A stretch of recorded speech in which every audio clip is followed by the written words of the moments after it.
Hello, so today I'm going to be discussing the energy of moon in Scorpio, moon in the 8th house, or moon being aspected by Pluto, because all of this is very linked to the 8th house.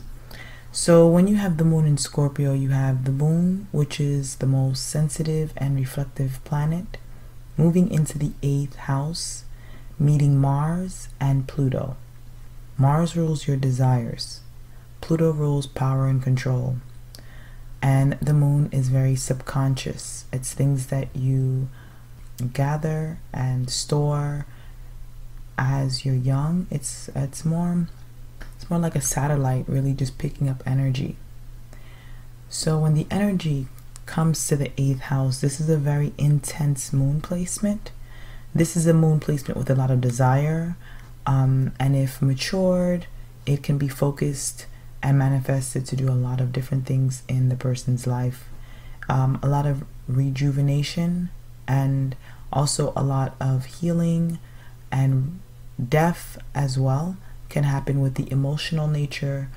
So the moon functions here are really deep emotions, passions, deep pairing. It's more of an emotional intelligence, more with the moon in Scorpio, and a really good material radar. The moon is able to understand the value systems of things, or they're able to see the human resources, meaning how valuable a person is, or what kind of resources this person has. Subconsciously, this is what's happening though, and this can also be used consciously depending on the person's maturity. So it's really good for finances and possessions with the moon in Scorpio. There is a magnetism, a subconscious magnetism that happens. The individual is very attuned to the vibration of everything around it because of the fine-tuning of this energy.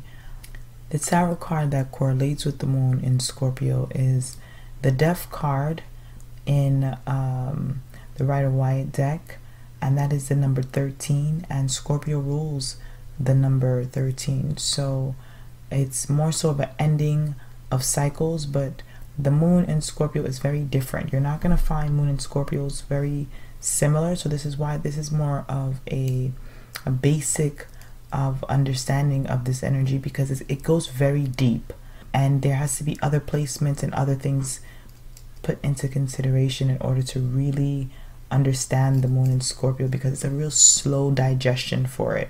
Unless there's a strong element of, Mars or Jupiter around, a lot of times it's slow digestion. It's usually the moon takes its time.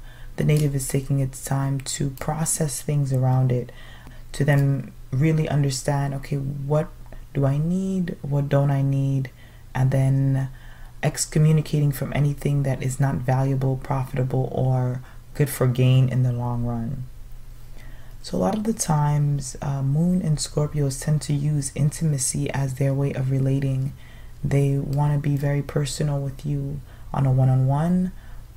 If you're in a relationship with them, they tend to use intimacy as their way of understanding you. Vulnerability as well. People tend to be very open and vulnerable with moon and Scorpio subconsciously, feeling like they can tell this energy a lot, and the energy won't judge. But there is also a tendency sometimes with the moon in Scorpio for using intimacy as a defense against intimacy. So using sexuality as a way of being intimate to the point where that's the only way they know how to connect, or using isolation as ways of controlling their environment, because that's the only way that they can deal with controlling something. So it is a big moon that is big on controlling, and you want to look at also either the parent, the mother, or the guardians that raised you, because there is a big power control thing with Scorpio. So there is either someone in your atmosphere that showed you something about power dynamics, either in the right way or the wrong way. Money can also become a very big obsession with this element. Money or the things that other people have. Jealousy is also something that is fueled by this energy. So with Moon and Scorpios, I would say that you find that you're jealous of something materialistic that someone else has. It's probably because something in your energy wants that thing as well. So this moon energy has the ability to be very magnetic, to attract what it wants to it. So if you're using your energy to get what you want, you can pull in things with this moon placement. It really just depends on your nature. So for Moon in Scorpio, I would say the topaz stone is really good for calming. Also to the amber stone or the zebra stone for helping with balance, because there can be an excess as well with the Moon in Scorpio not really having boundaries or limits when it comes to anything from intimacy, relationships, sex, money, drugs, you name it, any taboo subject. There can be an overboard. Or there is also an intense passion behind a particular thing. So a lot of energy is exerted into something, a goal, a mission, and this energy is literally fueled constantly by the lunar energy.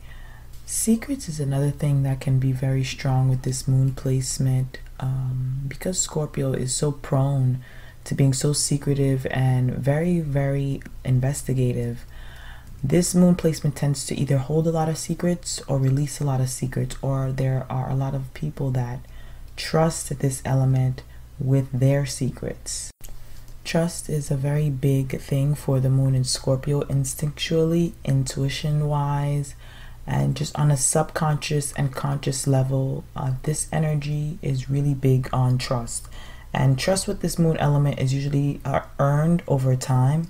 Usually after the Saturn return, which is around the age of, we'll say 28 to about 29, 30. And betrayal is also a big, big indicator with this moon. So understand that as a Scorpio energy individual, you will attract people that will try to play power games. Or you may be the one that plays the power games with other people. So with this energy as well, time alone is essential for your peace of mind. This time alone, you can use it to recharge your energy, to reflect, to regenerate, to release, to do so many different things that Scorpios do when they're in their state of being alone. And being alone does not mean that you are lonely. It just means that you are spending time with your energy. There's a book by Donna Cunningham that's called Healing Pluto's Problem.